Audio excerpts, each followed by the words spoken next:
In this video, I will show you how to create a Blogger free website. So open any web browser, then type Blogger.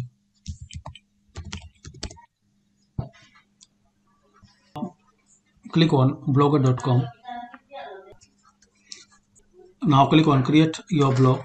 Now select your Google account. Now click this drop down, new blog. Choose a name for your blog like web notes. Click on next. Give an address like web notes.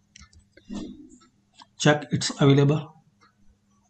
If it's not available, so add something more like tutorial.